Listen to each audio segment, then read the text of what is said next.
Hello everyone, welcome to SS education class. आज हम लोग अपने आसाम हिस्ट्री के क्लासेस को कंटिन्यू करने जा रहे हैं और आज हम लोग अपने पार्ट 10 में हैं। आशा करता हूँ आप लोग ने प्रीवियस पार्ट्स को देखा होगा और फिर आप लोग इस पार्ट को देख रहे हैं। तो आज का जो हम लोग कंटिन्यू करेंगे वो है the period from 4th to 12th century C. तो इस पीरियड में मतलब 4th से लेकर 12th सेंचुरी सी हम लोग के लिए सब बहुत ज़्यादा इम्पोर्टेंट है। तो इस पीरियड के अंदर क्या क्या हुआ था हम लोग सब देखेंगे। तो इस टाइम में Kamrupa was the first historical kingdom of Assam. तो कामरूपा इस टाइम में सबसे पहला हिस्ट्रिकल किंगडम हम लोग आसाम का कामरूपा है। Kamarupa covered the entire Barak valley, north Bengal, Bhutan and northern part of Bangladesh and also portions of present day west Bengal and Bihar. तो तब के टाइम में जो कामरूपा हुआ करता था, जो हम लोग के फर्स्ट हिस्ट्रिकल किंगडम था हम लोग के आसाम का, वो कौन से इलाके को मिला के बोला जाता था। वो ब्रह्मपुत्र वैली, नॉर्थ बंगाल, भूटान के एरियाज भी था, फिर northern part of Bangladesh and also portions of present day west Bengal and Bihar. The earliest mention of a king comes from 4th century Allahabad inscription of Samudragupta. तो हम लोग का जो सबसे पहला किंगडम का जो मेंशन है वो हम लोगों को कहाँ से मिलता है? 4th century Allahabad inscription of Samudragupta. Samudragupta के इलाहाबाद इंस्क्रिप्शन से हम लोग को पता चलता है कि ये सबसे पहला किंगडम कामरूप के कौन थे। ये 4th किनका था? तो 4th सेंचुरी से लेके 12th सेंचुरी के अंदर। इस टाइम में एक चाइनीज ट्रेवलर आए थे जिनका नाम था Xuanzang. Visited kingdom in the 7th century, then ruled by Bhaskar Varman. जब जुआंगजेंग आए थे, तो ये बहुत इंपॉर्टेंट क्वेश्चन है कि भास्कर वर्मन के रेन में कौन सा चाइनीज ट्रेवलर आए थे? तो भास्कर वर्मन के रेन में आए थे जुआंगजेंग, 7th सेंचुरी में आए थे। नेक्स्ट है बाउंड्रीज। तो उस टाइम में बाउंड्रीज कहाँ कहाँ से कौन सा इलाके से कहाँ तक था देख लेते हैं। तो सब according to Kalika Purana and Xuanzang ने और कालिका पुराण जो हम लोग का बुक है, वो उसमें क्या क्या लिखा गया है कि वेस्टर्न बाउंड्री था करातोया रिवर, ईस्टर्न बाउंड्री था तामेश्वरी, जो टेम्पल है गॉडेस तामेश्वरी का जो टेम्पल है प्रेजेंट डे सदिया के सामने है, सदिया के पास। और the southern boundary was near the border between Dhaka and Mymensingh district of Bangladesh.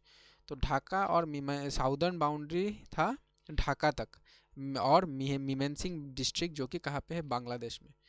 तो ये जो कामरूप था इसमें इसका बाउंड्री कहाँ कहाँ तक था? तो वेस्टर्न बाउंड्री था करातोया रिवर तक, ईस्टर्न बाउंड्री तक था तामेश्वरी, गॉडेस तामेश्वरी के टेम्पल में तक जो सदिया के सामने है, और जो साउदर्न बाउंड्री है वो है था ढाका मीमेंसिंग डिस्ट्रिक्ट तक, Dhaka and Mymensingh district of Bangladesh तक। नेक्स्ट, इधर का रेवेन्यू कैसे कलेक्ट किया जाता था? लैंड रेवेन्यू को बोला जाता था करो। लैंड रेवेन्यू को बोला जाता था करो।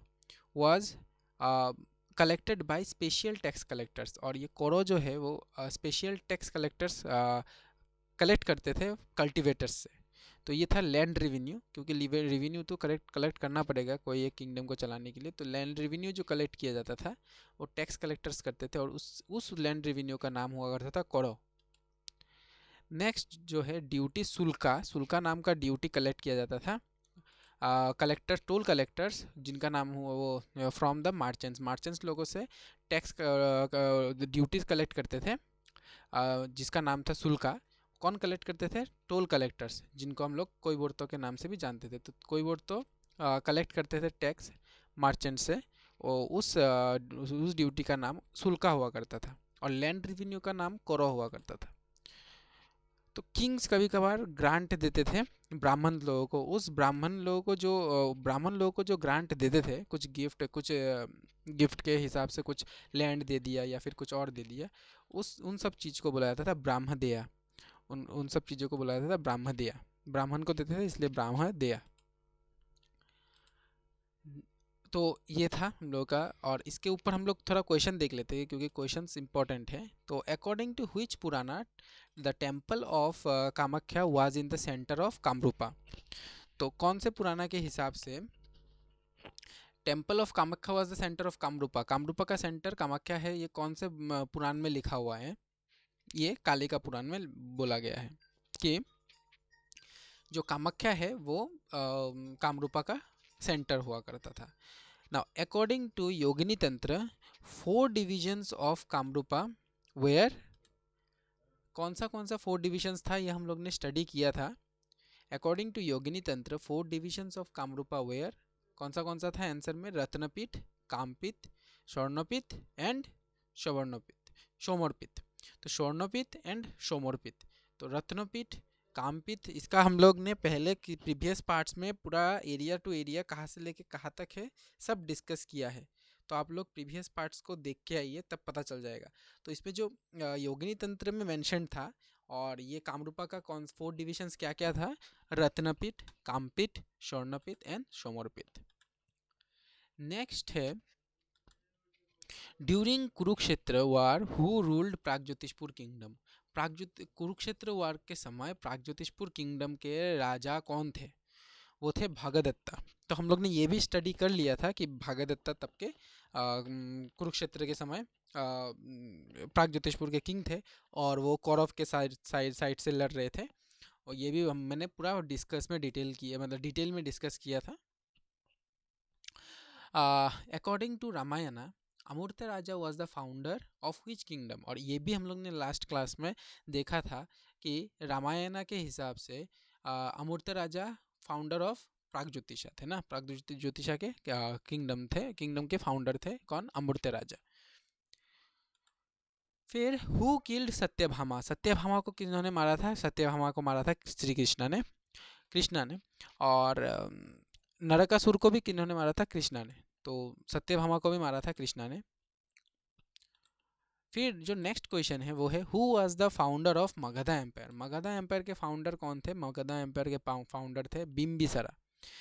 मगधा एम्पायर के फाउंडर बहुत इंपॉर्टेंट है, वो थे बिम्बिसारा। एक है बिंदुसारा, बिंदुसारा का मेंशन मगधा एम्पायर में नहीं है, वो दूसरे किसी एम्पायर के हैं, पर ये मगधा एम्पायर के फाउंडर है Bimbisara. Narakasura founded which dynasty. Narakasura ने कौन सा डायनेस्टी फाउंड किया था? भौमा डायनेस्टी। भौमा डायनेस्टी नरकासुर का ने फाउंड किया था, Bhauma dynasty. What was the name of the elephant of Bhagadatta. Bhagadatta के एलिफेंट का नाम क्या था? भगदत्ता के एलिफेंट का नाम था सुप्रतिका। तो what was the name of elephant of Bhagadatta? Bhagadatta के एलिफेंट का नाम था सुप्रतिका। तो आज के लिए इतना ही। आशा करता हूँ आप लोग सब देख रहे, और आज के लिए इतना ही रखते हैं। Thank you. जय हिंद, जय आसाम।